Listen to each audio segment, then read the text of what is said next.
बनते तो ये राष्ट्रीय स्वयंसेवक संघ और भारतीय जनता पार्टी का जन्म भी नहीं होता और ना उनकी पैदाइश वहाँ ही रुक जाती। देखिए ये जो भूमिका है आरएसएस में बंदे डालने की, वो सरदार पटेल की, ये सरदार पटेल जी की भूमिका है, जो आदर्श नरेंद्र मोदी जी के, कि आरएसएस पर बंदी आनी चाहिए। अगर सरदार पटेल प्रधानमंत्री बनते तो मैंने ऑन रिकॉर्ड पार्लियामेंट में कहा, बार बार बोलते हैं ना, नेहरू नहीं सरदार पटेल प्रधानमंत्री बनने चाहिए। अगर सरदार पटेल प्रधानमंत्री बनते तो ये राष्ट्रीय स्वयंसेवक संघ और भारतीय जनता पार्टी का जन्म भी नहीं होता और ना उनकी पैदाइश वहाँ ही रुक जाती। This video is presented by OSM group. आपके घर की क्वालिटी कंस्ट्रक्शन, प्रीमियम इंटीरियर्स और बेस्ट बिल्डिंग मटेरियल्स के लिए OSM रहेगा आपकी बेस्ट चॉइस। फ्री कंसल्टेशन के लिए जरूर विजिट करें OSM ऑफिस। कर्नाटक में आरएसएस पर बंदी डाले, ऐसा खड़गे ने एक पत्र लिखा है। उसका कहना है कि आरएसएस की गतिविधियां जो है वो कर्नाटक में बंद की जाए।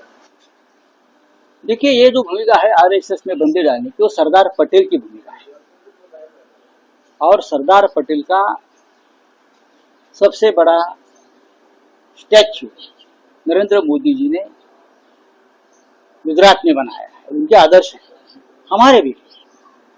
ये सरदार पटेल जी की भूमिका है, जो आदर्श नरेंद्र मोदी जी के, कि आरएसएस पर बंदी आनी चाहिए। अगर सरदार पटेल प्रधानमंत्री बनते तो मैंने ऑन रिकॉर्ड पार्लियामेंट में कहा, अगर सरदार पटेल, जो बार बार बोलते हैं ना, नेहरू नहीं सरदार पटेल प्रधानमंत्री बनने चाहिए थे, अगर सरदार पटेल प्रधानमंत्री बनते तो ये राष्ट्रीय स्वयंसेवक संघ और भारतीय जनता पार्टी का जन्म भी नहीं होता और ना उनकी पैदाइश वहाँ ही रुक जाती। धन्यवाद।